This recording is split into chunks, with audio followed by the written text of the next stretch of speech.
Tomorrow marks a very dark day in Charlotte history. It will have been 1 year since 4 men made the ultimate sacrifice. Thanks for joining us tonight. I'm Scott Wickersham. I'm Erica Bryant. They will not be forgotten. CMPD Officer Joshua Iyer, Task Force Officers Sam Peloche and Alden Elliott, and Deputy U.S. Marshal Tommy Weeks. Their wives have spent the past 364 days finding a way forward. There's 4 of us. And we're all very different. And I think we all have a different perspective.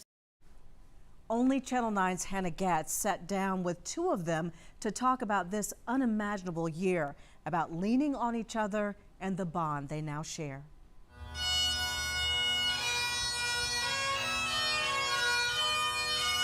After April 29th, 2024, the country knew them as heroes.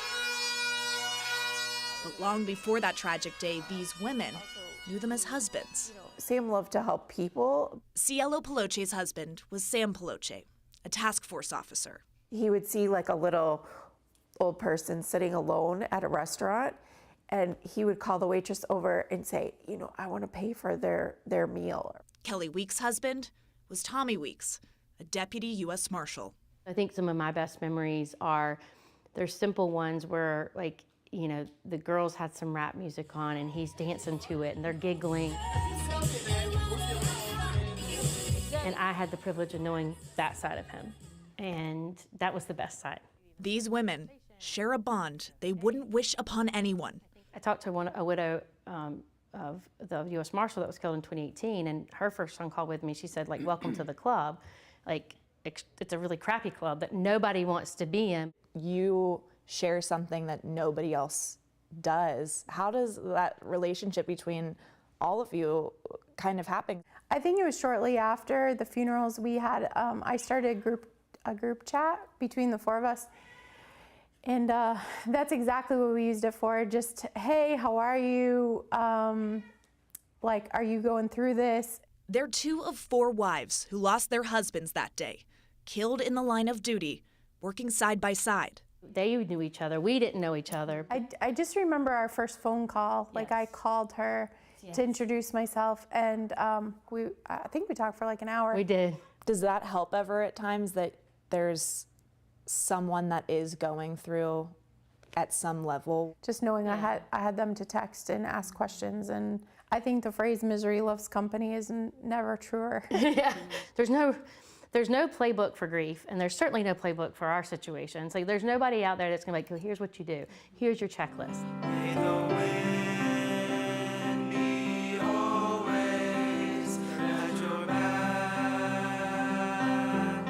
At times over the last year, they've tackled grief as a unit, essentially tag teaming the dozens of memorials and other events they've been asked to attend. There might be something down in Fort Mill, and I might have been closer to that. I said, okay, I'll represent us there, and then, you know, if there's something up here, Kelly will represent. Holding each other's hands through the unimaginable, grieving their losses in the public eye. Not only did we lose our husbands in a tragic event, but then because it was so many, it almost puts it on steroids. It makes it even more visible and talked about.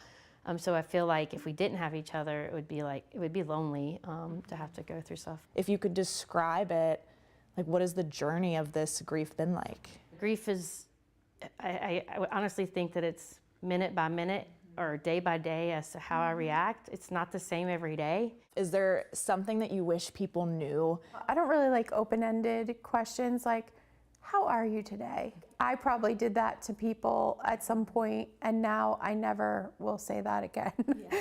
I hate to say it, but you kind of get tired of being, like, walking in a room and you either get the, oh God, I'm glad it's you, not me, like guilt feeling, or the sad, like, I feel sorry for you, which I definitely don't want people to feel sorry for me. One thing that surprised me was the amount of mail that we got. And not just in the month after following the deaths, but probably 2 or 3 months in, mail, stacks and stacks of it. And all types of things came in the mail, drawings and rosaries and blankets, prayer shawls, Christmas ornaments, From people we don't know, like just some people- random person. random people Yeah. across the country. Really? Yeah, who just want to say thank Letters you. from all types of sheriff's departments, police departments from around the United States, just wanting to do something, you know, like call us if you need us. I work at a school, and my school family paid for somebody to come do my lawn, and that was one of the greatest gifts ever. Yeah. You know, some of my favorites were the cards from little kids who are like, you know, thank you for protecting us. Like some people would say, hey, I donated in your husband's name. I love that. Like that even makes me feel better because it's like this organization got a donation and it had Tommy's name to it. A lot of people donated DoorDash cards. Yes. And, Yes. and Best thing ever. I never used DoorDash, to be honest, never used it. I had girlfriends come over and be like, I'll do your laundry. I just try to remind them the impact they had on our life. I don't know if I could ever really repay them to the level of what they did for me. Is there moments where you hear them telling you how proud they are of you? I'd like to think if the roles were reversed, that I would win the prize for doing the better job.